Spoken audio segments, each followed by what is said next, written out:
Amen. Amen. Nous allons sans plus tarder prendre nos Bibles. Je vous invite. Prenons nos Bibles dans le psaume 30.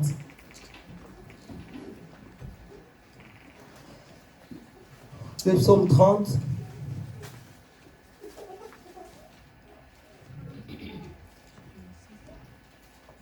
Le psaume 30 à partir du verset 5.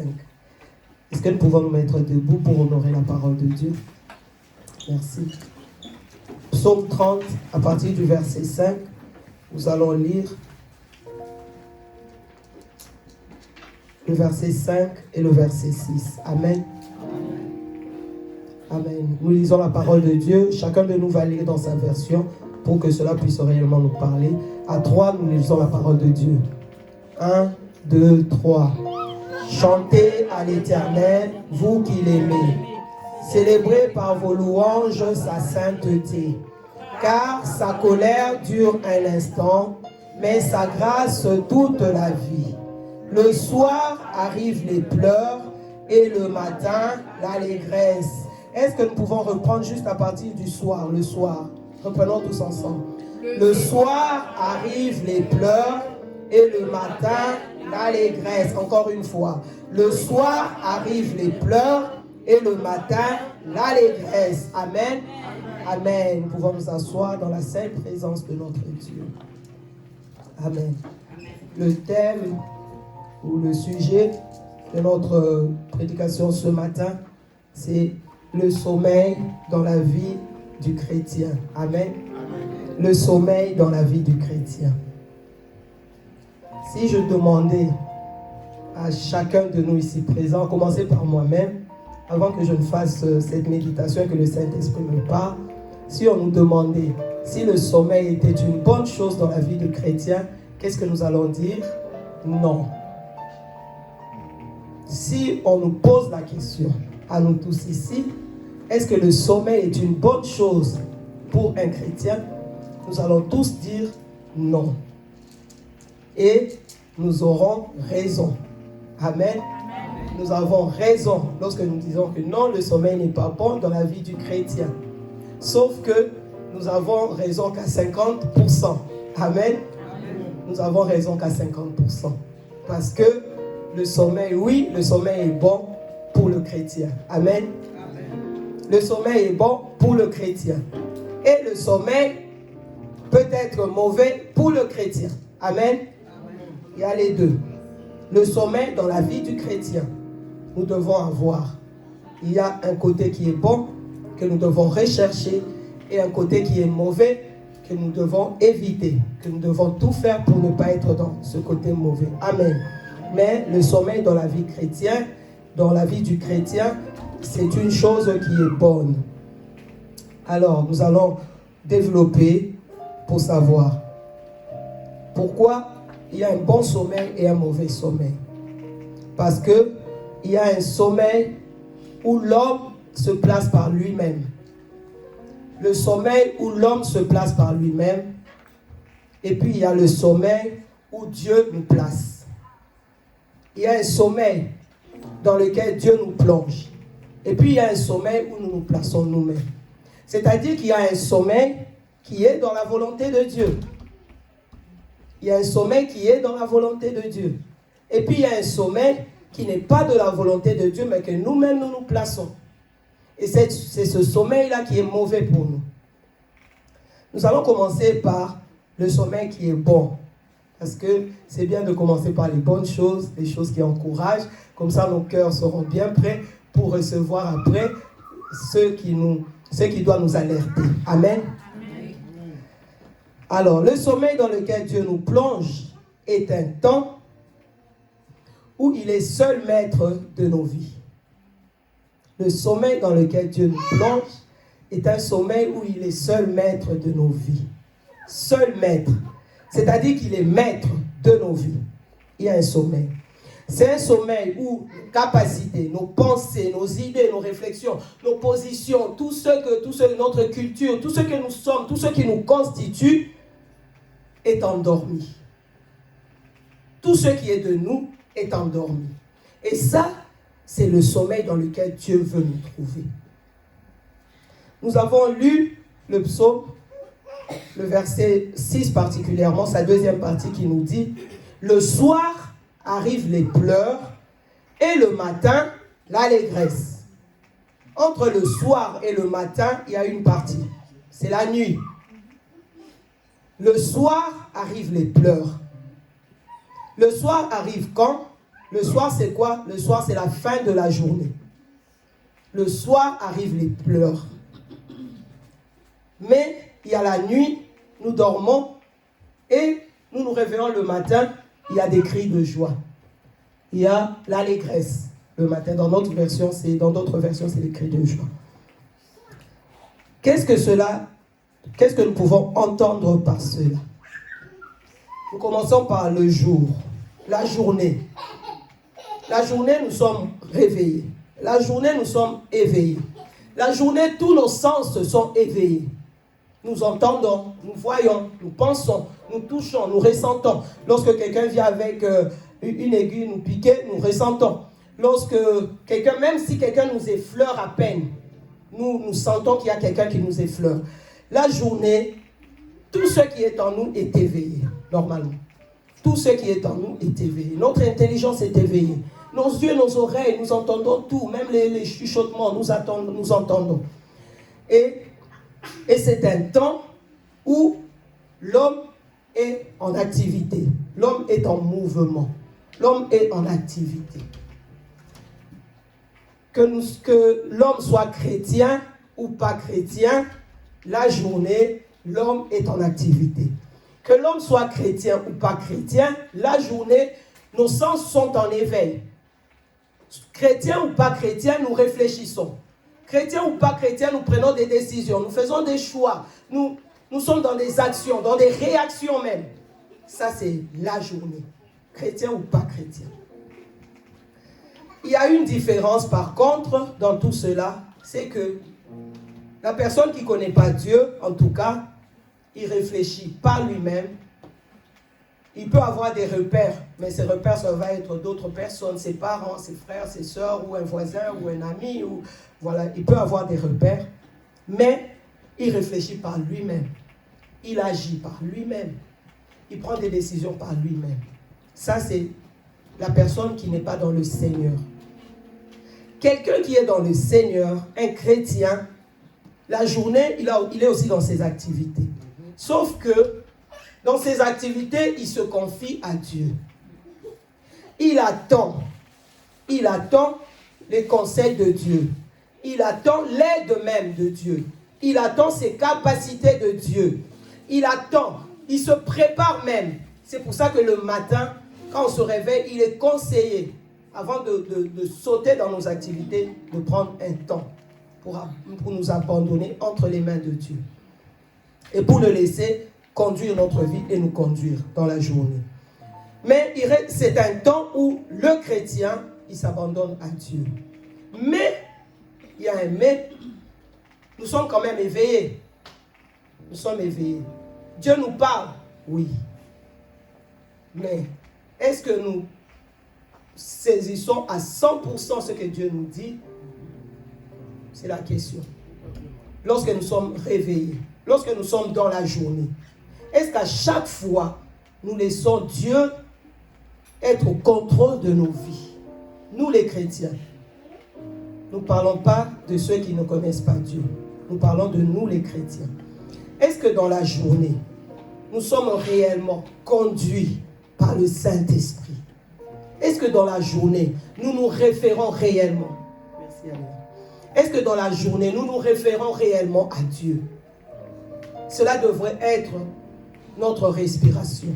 Cela doit être notre démarche à chaque instant. Malheureusement, nous ne sommes pas toujours dans cette posture-là. Surtout dans les réactions. Parce que action, c'est quelque chose qu'on contrôle. Action, c'est quelque chose qu'on prépare. Action, c'est quelque chose qu'on médite. Mais la réaction, quand tu t'es levé le matin, tu n'as pas prévu que ton frère va t'ignorer, qu'il ne va pas te saluer alors que tu t'apprêtes à le voir venir te saluer. Tu n'as pas prévu cela. Toi, tu as prévu que tes frères viendront te saluer, que tu iras vers tes soeurs, tes frères, que vous allez vous saluer. Sauf que tu arrives, tu es en train d'aller vers un frère ou une soeur, tu la vois se détourner. Tu n'avais pas prévu. Et à ce moment-là, c'est la réaction. Ce n'est pas une action, c'est la réaction. Quelle va être ta réaction?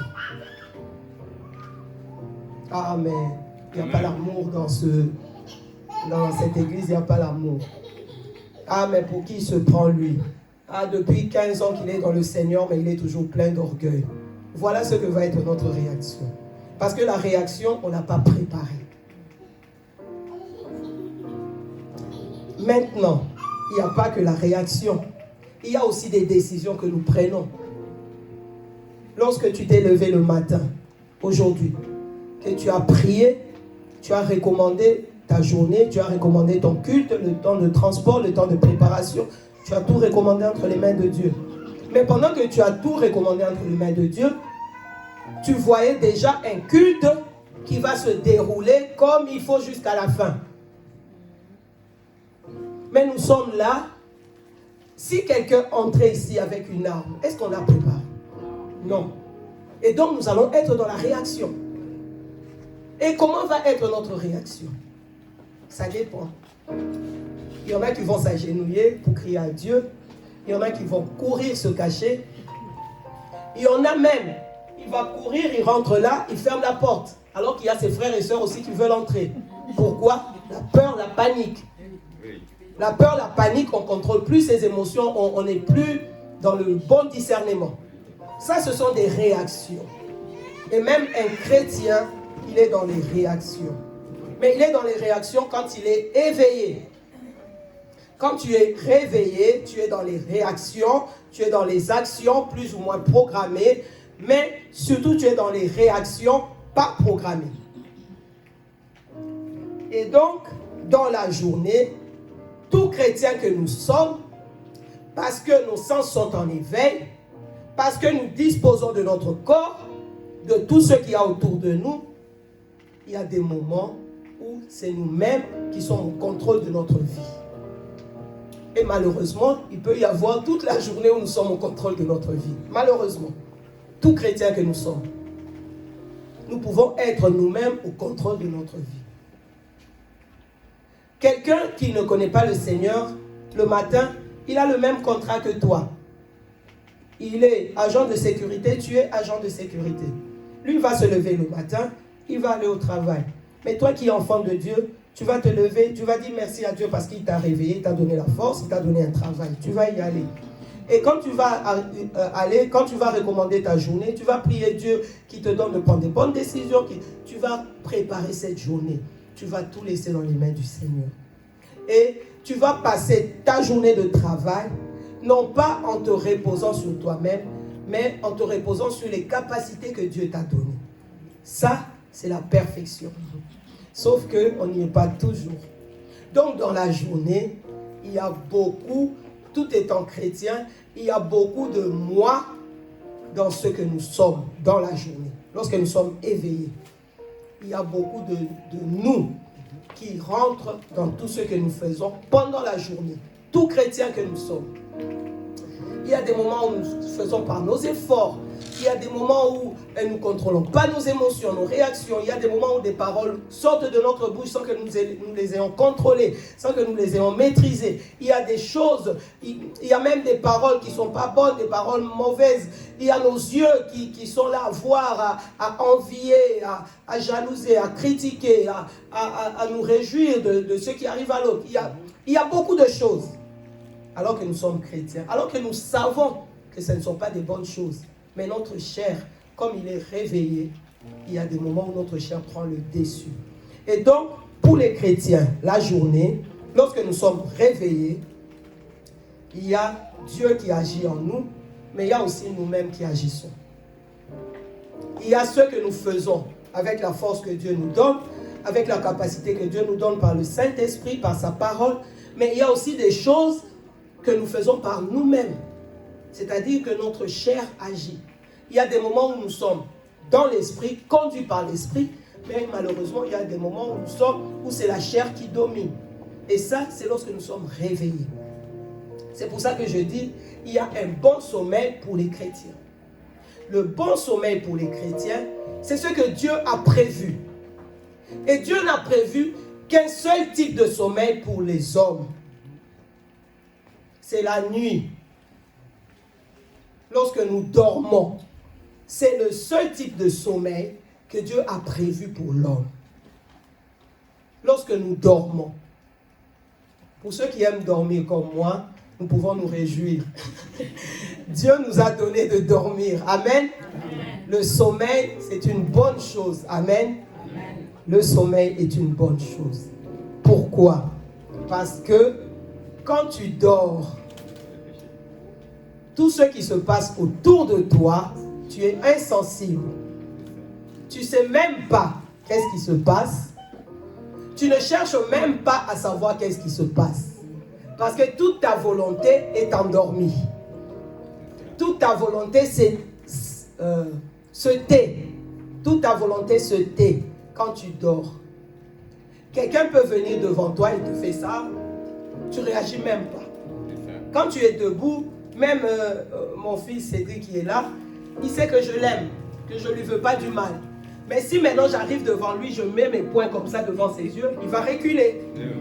Alors qu'il sait que je l'aime, alors qu'il sait que je ne lui veux pas de mal.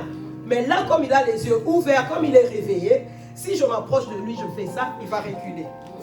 Mais s'il dort, même son pire ennemi qui vient devant lui avec une arme pour tirer, il ne va pas bouger. Parce qu'il dort. Il ne va rien faire parce qu'il dort. Et ça, c'est le bon sommeil que Dieu a prévu pour l'homme. Pour toi, mon frère, pour toi, ma soeur, il y a un bon sommeil que Dieu a prévu. C'est lorsque tu poses ta tête, tu fermes tes yeux, tu dors. Et quand tu dors là, les réactions, les actions, la seule action que tu fais, c'est ronfler peut-être. Tu dors. Et pendant ce moment, est-ce que Dieu, il a un temps où il agit? Non. Dieu agit à chaque instant. De matin comme de soir. La nuit comme le matin. Dieu est toujours à l'œuvre. Dans nos vies, Dieu est toujours à l'œuvre. Sauf que la nuit, quand nous dormons, Dieu est le seul à être à l'œuvre dans nos vies. Amen. Amen. C'est pour ça que Dieu a préparé ce temps de sommeil pour l'homme. C'est un bon moment. Parce que c'est le moment où Dieu est seul maître dans nos vies. Le seul moment où Dieu est seul maître à bord. Où Dieu est seul maître à bord, c'est lorsque nous dormons. Et à ce moment-là, parce que Dieu est seul maître à bord, il fait des choses exactement comme lui voulait. Et tout ce que Dieu fait est parfait. Tout ce que Dieu fait est parfait. Et donc la perfection de Dieu dans ses œuvres se manifeste dans nos vies lorsque nous sommes dans notre sommeil. C'est pour ça que le sommeil est bon. Mais c'est le sommeil physique. Lorsque tu t'écroules dans ton lit, après une journée, tu dors. C'est ce sommeil-là qui est prévu par Dieu pour l'homme. Et la Bible nous dit, le soir, ça commence par là, le soir arrivent les pleurs. Pourquoi les pleurs arrivent le soir? Parce que toute la journée, tu as travaillé par tes forces. Toute la journée, tu as été sollicité d'une manière ou d'une autre. Les enfants n'ont pas arrêté de crier, ils n'ont pas arrêté de déplacer leurs jouets, tu dois ranger, tu dois leur dire quand tu sors, tes jouets, tu les ranges, mais tu reviens, tu trouves les jouets, il est déjà parti. Tu dois ranger, les enfants t'épuisent, les problèmes de la vie, tu dois régler, tu dois appeler tel service, tu dois aller à telle démarche, tu dois faire ci, tu dois faire ça. Tout ça, c'est la journée. Et tu dépenses, tu fais des efforts par toi-même en comptant plus ou moins à Dieu, mais tu fournis, tu dois réfléchir. Comment je dois faire? Qu'est-ce que je dois cuisiner aujourd'hui? Il y a de ces choses-là que nous ne demandons même pas à Dieu, alors que nous devons. Je parle pour moi-même aussi. Qu'est-ce que je veux faire à manger aujourd'hui? Qui demande à Dieu? Je dis à commencer par moi. Qui demande à Dieu? Seigneur, qu'est-ce que je peux faire comme repas aujourd'hui?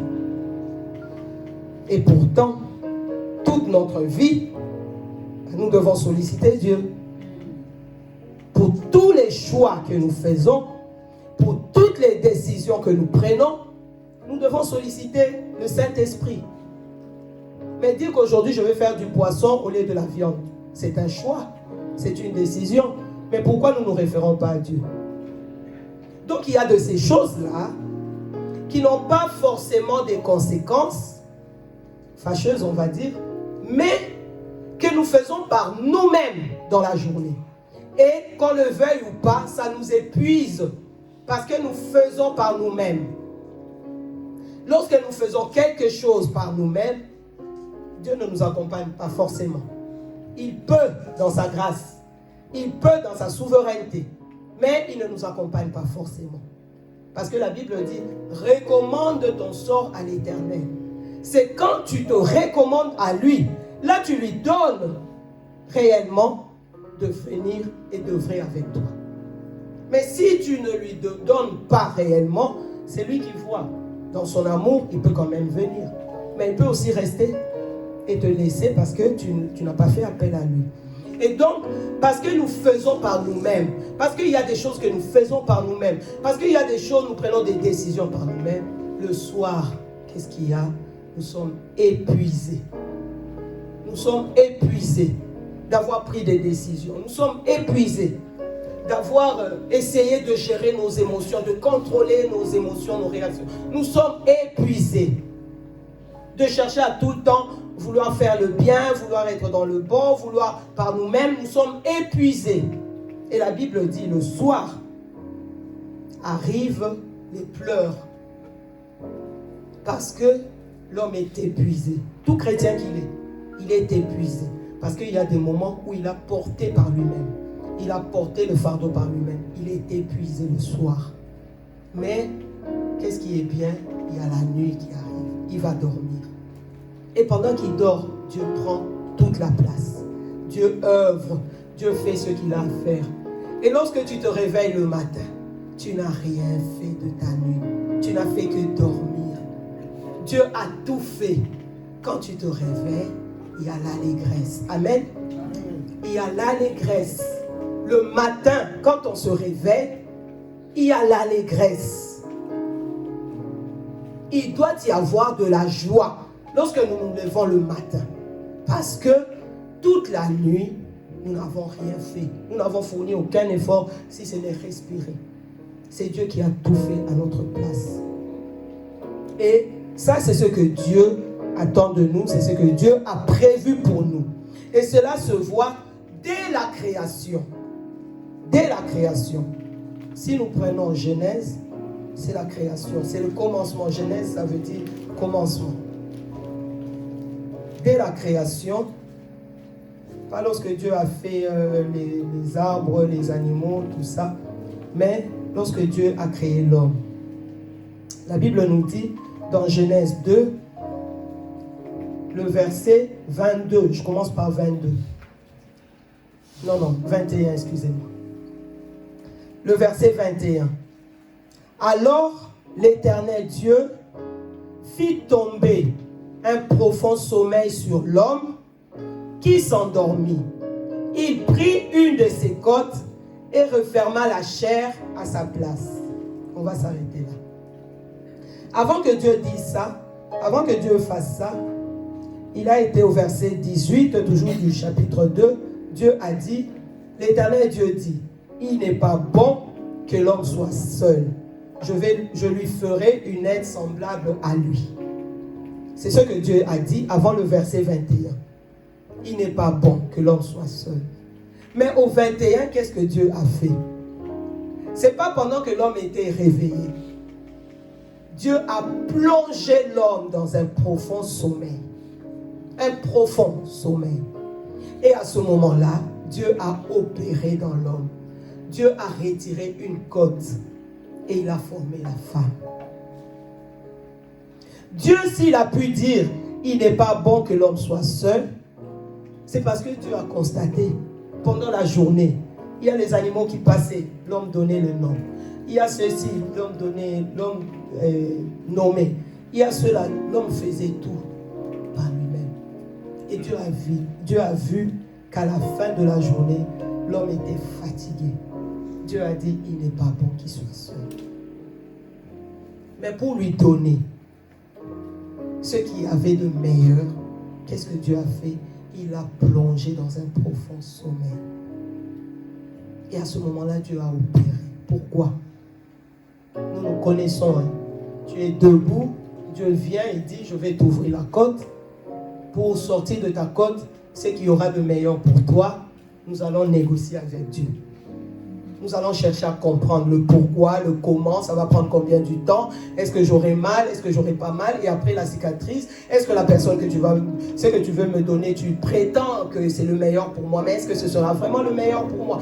On va être dans ça, dans la négociation avec Dieu. Ou peut-être on va dire, bon, ce sera le meilleur pour moi, donc il faut quand même que ça corresponde à ce que moi je veux. Donc si tu veux me donner quelque chose qui sera meilleur pour moi, donne-moi plutôt telle chose, donne-moi plutôt. On va essayer de mettre notre volonté, on va essayer de mettre nos désirs, on va négocier avec Dieu. Mais lorsque Dieu veut quelque chose de bon pour nous, Dieu veut être seul à bord. Dieu veut être seul à agir. Dieu veut être seul à opérer. Dieu veut être seul. Et le temps où Dieu est seul, c'est le temps où nous sommes plongés dans un profond sommeil. Nous ne sentons même pas. L'homme n'a même pas senti. La Bible dit,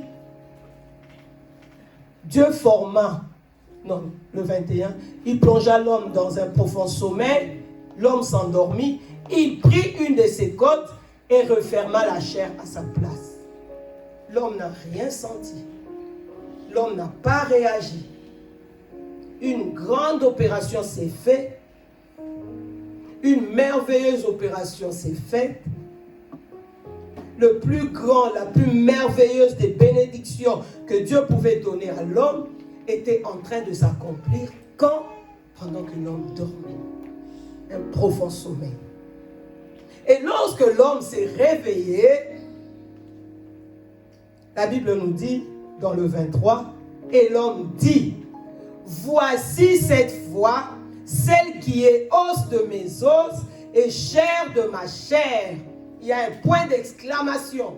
C'est-à-dire que c'est quelque chose qui est monté de son cœur spontanément. Il s'écrit, voici maintenant. Le matin, lorsqu'il se réveille, c'est l'allégresse. Lorsque Dieu a opéré, c'est l'allégresse. Lorsque nous contemplons ce que Dieu a été seul à accomplir, c'est l'allégresse. C'est la joie. C'est la louange. Ce sont les exclamations. Voici maintenant. Voici cette fois celle qui est os de mes os et chair de ma chair. On l'appellera femme. Ah! C'est la journée, hein? L'homme est réveillé. Est-ce qu'il demande à Dieu comment on va l'appeler? Qui a été à la base de cette œuvre merveilleuse? C'est Dieu. Donc, l'homme, qu'est-ce qu'il devrait faire? Merci Seigneur. Mais comment je dois l'appeler? Faire participer Dieu. Un minimum quand même. Mais non. Voici cette fois-ci l'os de mes os, chair de ma chair. On l'appellera femme. On l'appellera femme. C'est moi. On l'appellera femme. Voilà. Parce qu'elle a été prise de l'homme. Et il a appelé Ève. Voilà. Ça, c'est une illustration de ce que nous sommes, nous les enfants de Dieu. Tout ce qui se passe là, il n'y avait pas le péché. Tout ce qui se passe là, il n'y avait pas de péché. Mais malgré ça, il a fallu que l'homme soit plongé dans un profond sommeil. Il n'y avait pas de péché à ce moment-là. Il n'y avait pas de mal en l'homme. Mais il a fallu quand même qu'il soit plongé dans un profond sommeil pour que Dieu puisse accomplir la merveilleuse des œuvres. Et imaginons-nous maintenant. Nous avons besoin de dormir. Nous avons besoin de dormir. Nous avons besoin de laisser Dieu nous plonger dans un profond sommeil. Un sommeil vraiment physique. Nous avons besoin. Et lorsque nous nous couchons, disons à Dieu, prends toute la place maintenant, je te laisse la place, je m'endors. Je m'endors. Fais tout ce que tu devrais faire, papa, tu me connais. Sinon je vais interférer, je vais négocier, Fais tout ce que tu as à faire pendant que je dors. Fais. Fais. C'est le temps favorable où Dieu agit dans l'homme. Le sommeil. C'est le temps favorable. C'est le temps favorable. Ça a été un temps favorable pour Adam, mais c'est encore ce que Dieu veut aujourd'hui pour nous. Ce que Dieu veut aujourd'hui pour nous. Nous allons dans le psaume 127.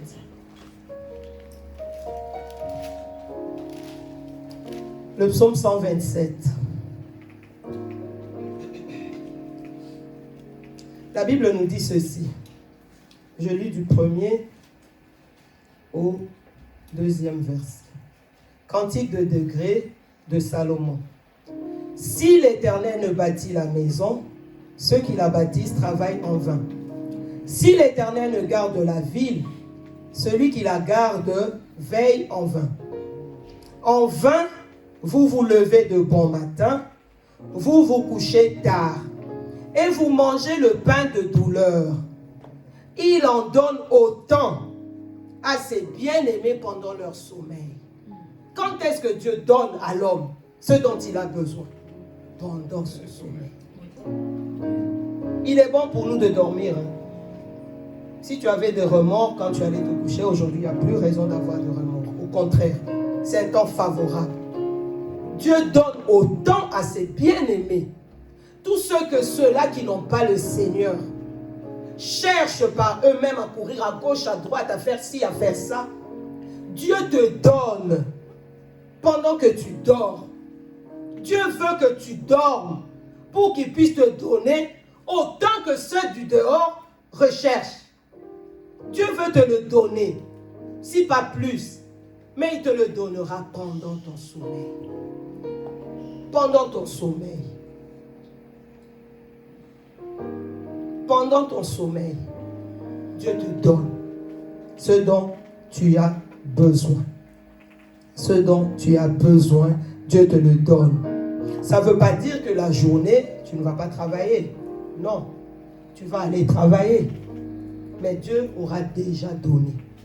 Donc tu vas seulement pour prendre ce que Dieu t'a déjà donné. Il y a donc ta part. Mais c'est une part qui est de rentrer en possession de ce que Dieu t'a déjà donné pendant ton sommeil. Dieu veut que nous soyons dans le sommeil physique, que nous puissions dormir. Amen. Amen. Que nous puissions dormir. La journée, malgré toute notre bonne volonté, il y a beaucoup d'interférences. Le Saint-Esprit parle. Le Saint-Esprit parle. Nous avons l'Esprit de Dieu en nous. Il nous parle, il nous prévient, il nous dit de faire attention. Il nous annonce même les choses qui vont venir. Il nous révèle la pensée de Dieu, la volonté de Dieu. Mais dans notre tête, là, il y a tellement de choses. Ah, il ne faut pas que j'oublie d'appeler telle personne. Ah, il faut pas. À midi, il faut que. Et tout le temps, dans notre esprit, on est là, on se le répète pour ne pas oublier. Et donc, la voix de l'esprit est étouffée. nous n'entendons pas toujours forcément quand le Saint-Esprit nous parle. Quand le Saint-Esprit nous parle. Dans la journée, tout chrétien que nous sommes, il y a un peu de Dieu en nous et un peu de nous en nous. Et des fois même, il y a beaucoup de nous, un peu de Dieu. Voilà. La nuit. Qu'est-ce qui se passe la nuit? J'ai dit tout à l'heure, Cédric, malgré tout l'amour que j'ai pour lui, si je m'avance devant son front comme ça, il va reculer. Parce qu'on ne sait jamais. Mais quand il dort, son pire ennemi peut venir devant lui avec une arme, il ne va pas bouger. Sauf que quand tu dors, tu ne contrôles plus rien. Dieu est maître dans ta vie. Et la nuit là, personne ne peut t'atteindre. Personne. Parce que Dieu est seul maître dans ta vie.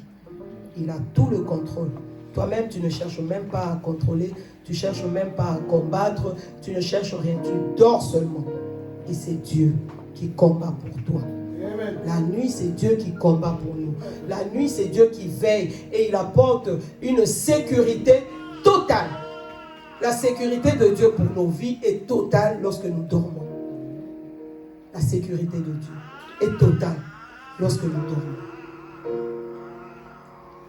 Et pourquoi la sécurité de Dieu est totale lorsque nous dormons? Parce que notre vigilance, elle est endormie. Il faut bien que Dieu prenne le relais. Dieu est responsable. Il ne peut pas nous laisser. Pendant que notre vigilance est endormie, Dieu ne peut pas nous laisser. Il prend le contrôle. Il prend le contrôle. Et donc, comme nous avons dit, le sommeil, on parle bien du sommeil physique, c'est un temps de repos de la chair de l'homme. Et donc un temps favorable où Dieu opère en nous. Et pendant le sommeil aussi, Dieu parle. Dieu nous parle par des visions, par des songes. Dieu nous parle pendant notre sommeil. Ça, c'est dans Job. Dieu nous parle. Et pendant que Dieu nous parle pendant notre sommeil, nous sommes plus réceptifs. Nous sommes plus réceptifs parce que tout en nous n'est pas parasité pendant notre sommeil. Ni le bruit, ni nous-mêmes, ni nos réflexions. Il n'y a rien qui nous parasite. Et c'est un moment favorable que Dieu choisit pour nous parler. Il nous parle par des songes, il nous parle par des visions. Amen. Amen. Donc un temps où Dieu tire le meilleur de l'homme. Dieu tire le meilleur de l'homme. Dans le psaume 23, on nous dit « L'Éternel est mon berger, je ne manquerai de rien. Il nous conduit dans des verts pâturages. Il nous fait reposer près des eaux paisibles. » Le berger, si nous savons un peu comment ils fonctionnent, les bergers, ce n'est pas le matin, sinon c'est un berger irresponsable. Les bergers qui ont des moutons, il ne va pas se lever le matin, il prend ses moutons, hop, ils s'en vont. Non. Le berger repère. Pendant que les moutons sont dans l'enclos, le berger va repérer. Il va choisir, il va voir, il a trouvé des pâturages là-bas. Il calcule déjà quel itinéraire il va prendre avec ses moutons. Il sait déjà qu'il y a des moutons qui sont faibles. Cette fois-ci, j'en ai beaucoup qui sont faibles. Donc, il ne faut pas que la route soit longue. Je dois chercher un raccourci. Il prépare tout ça pendant que les moutons sont dans l'enclos. Il a déjà trouvé des verts pâturages. Et lorsqu'il viendra prendre ses moutons, il va les conduire sur le bon chemin. Il va les conduire dans des verts pâturages qu'il avait déjà repérés. Et tous ces repérages-là, Dieu ne le fait pas avec nous. Dieu le fait pendant que nous sommes dans notre sommeil. C'est à ce moment-là que Dieu repère. C'est à ce moment-là qu'il trace un chemin pour nous. C'est à ce moment-là que Dieu opère tout. C'est à ce moment-là. Et la journée, maintenant, il nous conduit, tout simplement. Mais dans des choses qu'il avait déjà préparées pendant notre sommeil. Il nous conduit. C'est aussi un temps de renouvellement de force. Quand nous dormons, nous savons tous. Le soir, tu es très fatigué, épuisé. Des fois même, tu n'as pas la force pour manger. Alors que tu as faim, mais tu n'as pas la force pour manger. Tu n'as pas mangé parce que tu es tellement fatigué. Mais tu vas aller te coucher alors que tu n'avais pas mangé parce que tu étais fatigué. Mais tu vas te réveiller le matin, tu as de la force. Pourquoi? Parce que le sommeil, c'est un temps où nos forces nous sont aussi renouvelées. Donc le sommeil pour un chrétien, c'est une bonne chose. C'est une bonne chose. Un temps où nos forces nous sont renouvelées. Un temps aussi où nous fixons les choses dans notre mémoire. Nous fixons les choses dans notre mémoire. Pour les bébés, par exemple, c'est pour ça qu'on dit qu'un bébé, il faut qu'il dorme beaucoup. Un bébé qui ne dort pas beaucoup, c'est pas bon. Parce qu'il risque d'avoir du retard mental. Il n'a pas le temps de fixer. Il a beaucoup d'informations. Un bébé, c'est quelqu'un qui est vierge. Il vient de naître. Il ne connaît pas. La lumière, il ne connaissait pas. Les sons des voix, les couleurs, le goût des repas, le ceci, le cela. Il ne connaissait pas. Donc, il reçoit en même temps beaucoup d'informations que nous, on a déjà. Lui, il est en train de recevoir tout, beaucoup en très peu de temps. Il lui faut beaucoup de temps de sommeil pour fixer cela dans sa mémoire. Il faut beaucoup de temps de sommeil à un bébé. Un bébé qui ne dort pas beaucoup, ce n'est pas bon. Et c'est une astuce aussi pour les jeunes qui sont là, qui sont aux études, les étudiants, les collégiens, les lycéens, même les petits qui sont en école élémentaire. Et même pour nous les parents. Quand un enfant a révisé ses matières, encourage-le après à aller se coucher. Parce qu'il fixe. Il fixe tout ce qu'il a lu, tout ce qu'il a lu, les exercices qu'il a fait, tout ça. S'il va tout de suite après se coucher, il fixe. Le matin, quand il va se réveiller, il aura l'impression qu'il a tout oublié. Mais on va lui donner une feuille et il va tout transcrire. Pourquoi? Parce que quand il s'était endormi, son cerveau était en train de fixer. Tout ce qu'il avait retenu, tout ce qu'il avait pris dans la journée, tout ce qu'il avait pris, le cerveau travaille pour le fixer dans notre mémoire pendant notre sommeil. Le sommeil physique, je parle. Pendant notre sommeil, notre cerveau fixe.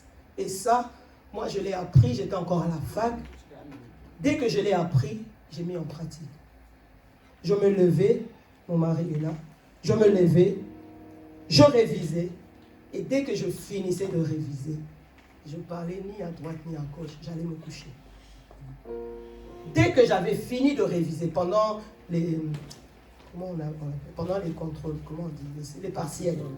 Pendant les partiels, je révise, je ne parle plus. Je révise, je ne parle pas. Je vais manger, je vais me coucher.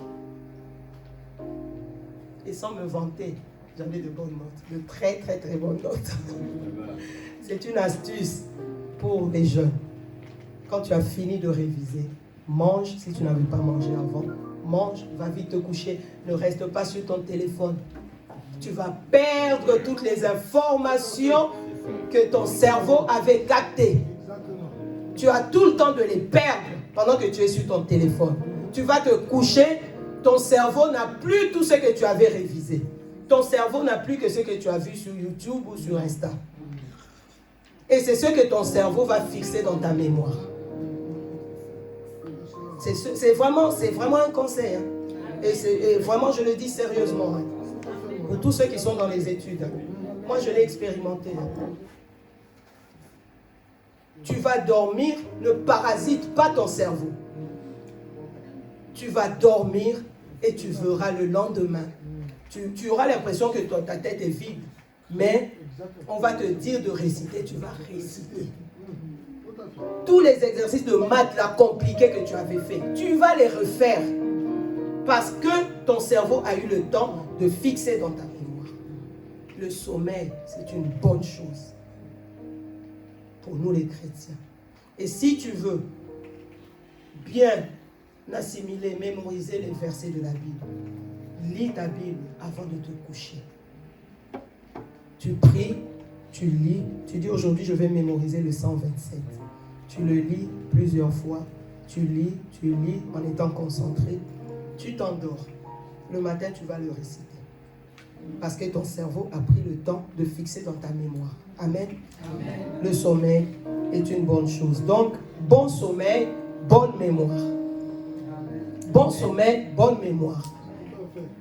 Les personnes âgées, s'ils arrivent à oublier beaucoup de choses, malheureusement, quand on vieillit, on dort moins. Et donc, ils fixent moins. Et du coup, ils oublient plus. Parce qu'ils fixent moins. Malheureusement, c'est comme ça. Là, on était dans le bon sommeil. Malheureusement, il y a un mauvais sommeil. Et Dieu ne veut pas du tout nous trouver dans ce mauvais sommeil. Nous, les chrétiens. C'est le sommeil spirituel. Autant le sommeil physique est salutaire pour nous, autant le sommeil physique est bénéfique pour nous, alors le sommeil spirituel, pas du tout. Pas du tout. Le sommeil spirituel, c'est à bannir pour les chrétiens. Nous ne devons pas du tout laisser la place au sommeil spirituel. Nous ne devons pas. Nous ne devons pas. Nous allons prendre Matthieu 26. C'est Jésus-Christ, il est à Gethsémani. Matthieu 26. C'est les temps fatidiques. C'est le moment le plus crucial, le moment le plus dur pour Jésus-Christ. Le moment le plus dur, le moment le plus compliqué pour Jésus. Nous lisons le 28, excusez-moi, le 38. Matthieu chapitre 26, le verset 38. Je vais lire d'abord le 38. Jésus parle à ses disciples. Il a pris quelques disciples, il est monté pour prier. Il leur dit, restez ici, je vais m'éloigner pour prier. Il avait tous ses disciples. Il prend avec lui pour aller prier. Il prend Pierre, il prend Jacques, il prend Jean, les deux fils de Zébédée. Ça, c'est dans le 37. Dans le 38, il leur dit, à ces trois-là, il leur dit, mon âme est triste jusqu'à la mort. Restez ici et veillez avec moi. Veillez avec moi. Il fait quelques pas, il commence à prier. Il prie au 40, il revient vers les disciples.